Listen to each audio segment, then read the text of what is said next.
ലക്ഷ്മി ചേച്ചി പിന്നെ തൃപ്പൂണിത്തുറ വനിതാ സെൽ SI രേഷ്മ മാം അവർക്ക് വേണ്ടിയുള്ള മൊഴിയാണ് ഞാൻ കൊടുക്കാൻ പോകുന്നത്. അന്ന് അനധികൃതമായി പോലീസ് സ്റ്റേഷനിൽ പറഞ്ഞു വയ്ക്കുകയും വ്യാജ പരാതിയിൽ എന്നെ വിളിപ്പിക്കുകയും ചെയ്തു. പരാതി അപ്പോൾ ഈ ടിനിയുടെ പരാതി എങ്ങനെയാണ്? ടിനിക്കെതിരെയുള്ള പരാതിയും മറ്റു കാര്യങ്ങളൊക്കെ എന്താണ്? ടിനിയോട് എങ്ങനെയാണ് ഇനിയൊരു സമീപനം?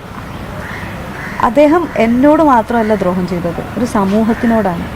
പ്രത്യേകിച്ച് കേരളം പോലെ ഇത്രയും സെക്യുലറായിട്ടുള്ള ഒരു സ്റ്റേറ്റിലുള്ളവരോടാണ് തെറ്റ് ചെയ്തിരിക്കുന്നത്.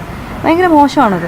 ഒരാളോടുള്ള വ്യക്തിവൈരാഗ്യം തീർക്കാൻ വേണ്ടി ഒരാൾക്കെതിരെ ഒന്നും കിട്ടാതിരിക്കുമ്പോൾ പേര് അൻസിബ ഹാസനാണ്, എന്നാൽ പിന്നെ ഇങ്ങനെ ഇതങ്ങ് ഉപയോഗിച്ചേക്കാം എന്ന് കരുതിയിട്ട് തെറ്റായിട്ടുള്ളൊരു മെസ്സേജാണ് സമൂഹത്തിന് കൊടുക്കുന്നത്. ഭാഗ്യവശാൽ കേരളത്തിലാണ് നമ്മളെല്ലാവരും ജീവിക്കുന്നത്. മലയാളികളെല്ലാവർക്കും കാര്യം മനസ്സിലായിട്ടുണ്ട്. അപ്പോൾ എന്തായാലും ആ ചെയ്തതിനോട് ഒരിക്കലും ന്യായീകരിക്കാൻ പറ്റില്ല. അതിനുള്ള ശിക്ഷ അദ്ദേഹം അനുഭവിച്ചേ പറ്റുള്ളൂ.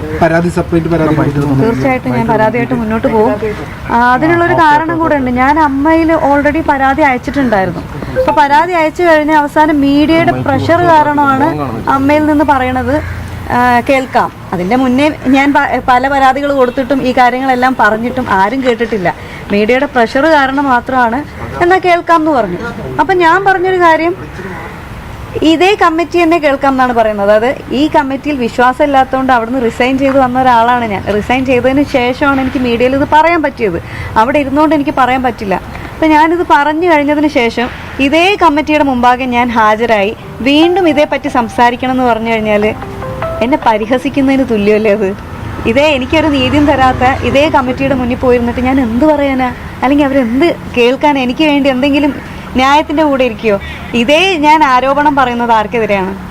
ടിനി ടോം എന്ന് പറഞ്ഞ അദ്ദേഹത്തിനെതിരെയാണ്. അദ്ദേഹത്തെ സപ്പോർട്ട് ചെയ്യുന്ന പ്രസിഡന്റ്, എനിക്കെതിരെ വ്യാജ പരാതി നൽകിയ വൈസ് പ്രസിഡന്റ്, ഇങ്ങനെ ഇരിക്കുന്ന ഇവരുടെ മുമ്പാകെ ഞാൻ വീണ്ടും ഹാജരായി വീണ്ടും ഞാൻ ഈ കാര്യങ്ങൾ പറഞ്ഞു കഴിഞ്ഞാൽ എനിക്ക് നീതി കിട്ടുമെന്ന് തോന്നുന്നുണ്ടോ? അല്ലെങ്കിൽ തന്നെ ഞാൻ ആദ്യമായിട്ട് കേൾക്കുകയാണ് കുറ്റാരോപിതർ ഇരുന്നിട്ട് നീതി തരാൻ വേണ്ടിയിട്ട് സംസാരിക്കുന്ന കാര്യം. മറ്റാരെങ്കിലും ഇരുന്നല്ലേ സാധാരണ സംസാരിക്കുക ഒരു നീതി നടപ്പാക്കാൻ വേണ്ടിയിട്ട്. അപ്പം ഞാൻ ആകെ ആവശ്യപ്പെട്ടത് മറ്റൊരു സമിതിയെ വെക്കണം.